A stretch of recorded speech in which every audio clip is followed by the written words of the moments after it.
Hey everybody, Average Gamer here. Welcome to an episode about Let's Talk Balancing. So first off, I want to say, I'm not the be-all to end-all when it comes to knowledge of balancing and things like that. Some of the ideas I have are kind of scatterbrained.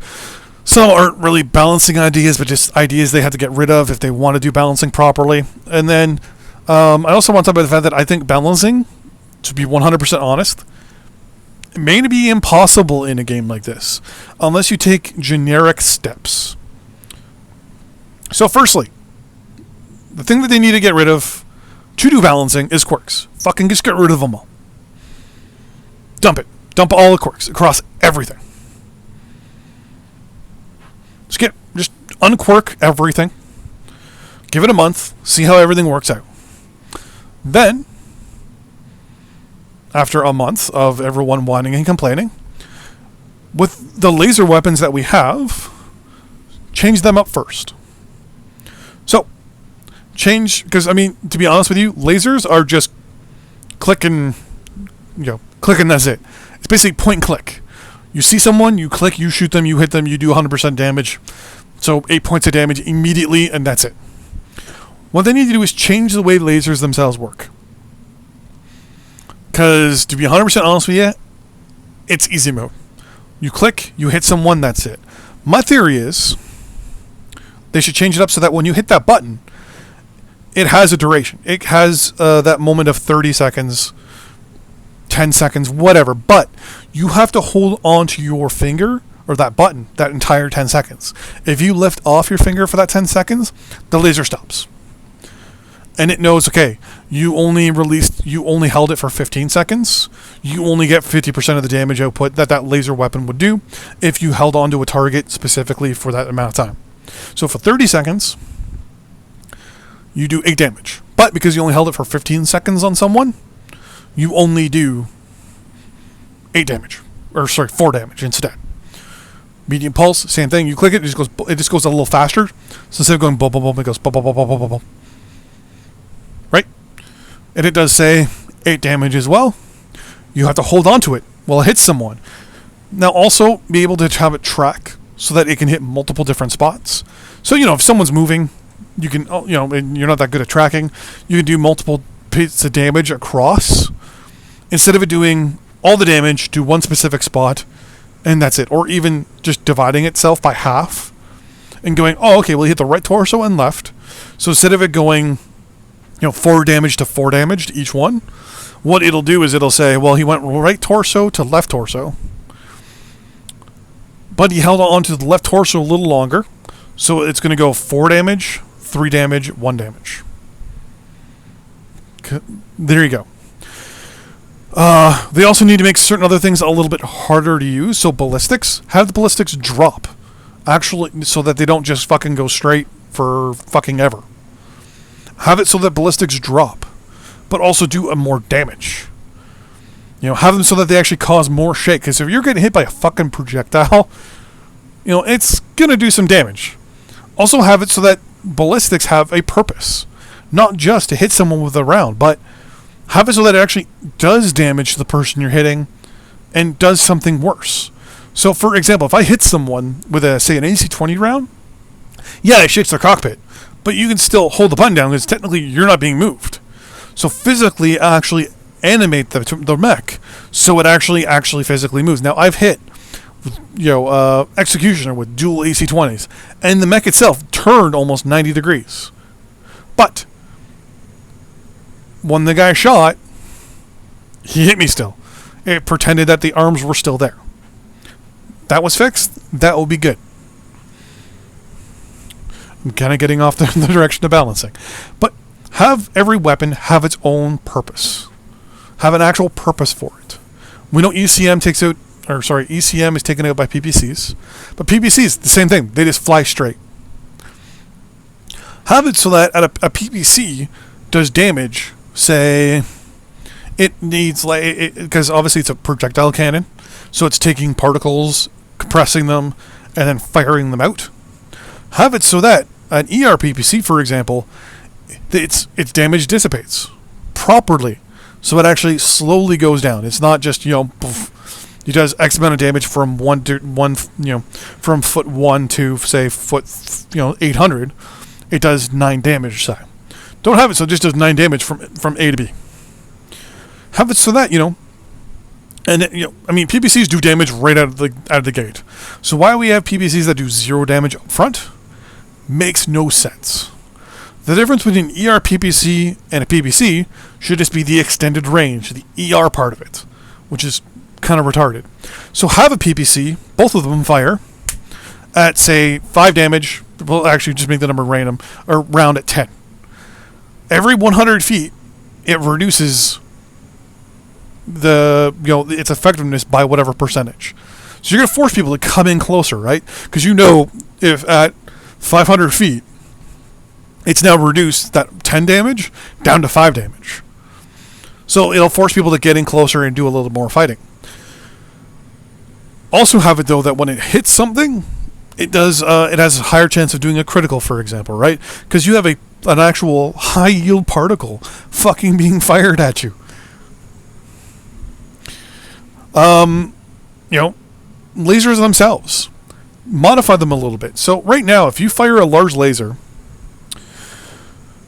you hit your target on the other side of the map. There you go. You get your damage. You drop down behind someone because you fired about 4 of them, or 5 of them, or recently 6 of the motherfuckers. Because why not? I want to get my points for the fucking leaderboard. So you fire 6 large lasers at someone and then you hide. You shouldn't be able to do that. The high alpha should not be available to anyone anymore. You should not be able to fire all your weapons at at the same time. That should seriously fuck up your robot internally. With talking with a friend of mine who's been into BattleTech since like the 70s, the alpha was always the last ditch thing that a Mechwarrior did. That was the last move the Mechwarrior wanted to do because he knew it was going to seriously fuck up his own robot in some way or another. So they always tried to hold that back, right, as a last-ditch thing. And they would engage with multiple different weapon systems. So that will be good. Take away the alpha and set it up so that weapons themselves are more actually have more oomph, have more purpose than just fucking loading up your lasers and fucking hitting a button. In conjunction with that, missiles. Missiles should have more purpose than just locking and firing. I know that's what a missile does, but in the end, you can't indirectly fire missiles. You should be able to indirectly fire your missiles. Now, I know you can pick a spot as long as it's within your range and click and the missiles land there, but I'm talking about actually picking a spot on the map within your range and firing those missiles in an arc and landing those missiles in that spot. Being able to change the size of your cluster and saying, you know what, I want the missiles to, like, there'll be the default one, which would say it could be a little bit smaller than the one now, and then increase the cluster. So if there's an entire lance of mechs hiding on this ridge, you should be able to sit back and go, okay, click, do, we'll say lance spread, which spreads over, say, 4. Basically the 4 quadrants of the map, right? 4 little boxes. So say like A1, A2, B1, B2 type thing. Like an area like that. You click the spot, and it shows you the box of 4 where it's going to land. You click it, and all missiles land. Boom. Now, mind you, there'll be obviously an offset to this, right? Because it'll be like almost, your computer. It takes some time for the computer to program it. So you tell it to do the spread, and fire the missiles. So your cooldown is modified a little bit, right? Because now it's reloading and going, okay, well, hold on. Now you want me to do a different type of spread. So before I fire off this lance pattern missiles, or lance suppressing missile pattern, you're going to take me a second. So you have to fire off that one round first, or even wait for a reload time to get to the proper pattern that you want. You can do an SRM spread, like even a wide spread for SRMs, right? SRMs should be a little bit more, I want to say accurate. Because right now when you fire them, they just spread and hit wherever, but they're guaranteed to hit, pretty much. You should be able to tell the actual missiles like you can in ECM on off, AMS on off, overload type thing. You should be able to tell it, hey, I want you to specifically target legs. I want you to target arms. I want you to chest, left torso, right torso. Because on more times than not, I've gone up against someone, blown off their one leg, sat there and realized, oh shit, my left arm just got taken out. All I have left are SRMs. Hit that button, and the fucking SRMs fly and hit that fucking leg that's been destroyed already. Because it still detects that leg is still there. Or even it starts hitting an arm that has no fucking weapon on it. A completely useless arm, and it's hitting it with the missiles. Why? I don't know. So you should be able to tell it, hey, see that, that Phoenix Hawk right there? I want you to specifically hit the right arm and the right leg. Go. So as I run in, I hit that button, and all the missiles come flying in and hit the right arm and the right leg. Simple as that. I was supposed to be doing this video on balancing, but it kind of got away from me. But, yeah, I mean, there's so many things they can do for balancing. Like I said, one of the things they need to do is get rid of quirks. Quirks are not balancing shit. Whether to have it set up so that certain mechs just excel at certain things, there you go. Have it so that certain mechs excel at certain things and others don't. Have it so that the best way to balance, quote-unquote, is to have the value of the mech set up. So a value of a 9 medium laser hunchback is, say, 40. Then have a Phoenix Hawk here with mask and ECM and fucking an XL 380 engine or whatever. So fun where it's fucking invisible, fast as fuck, and carries 6 fucking medium pulse lasers on you. Has a battle value of, say, 40. Because it can outmaneuver, or actually no, I don't think you can carry ECM on it. But have the one with mask that can go like almost 200 kilometers an hour. They can go 180 and carry 6 medium pulse on it. It's a glass cannon and weighs a little less, but have that at a value of, say, 40 as well. Because it's faster, more maneuverable, and can carry a lot of firepower. But have it so that as you build your mech, the chassis itself, where its points are, has a certain value of, say, blank. So it'll have a value of 10, right? But okay, so the current value of Locust is, say, 2, right off the bat. Because it has, the two energy slots on either arm. So it's got a value of 2. Because it's already got that speed. Then you swap out and then you put a certain engine in it. And it's like, okay, well now the value of that mech has gone from 2 to 6. Because you put an XL whatever in it, that's increased the speed by whatever. So you're basically making the mech more valuable in the actual fight itself. So have players themselves vote.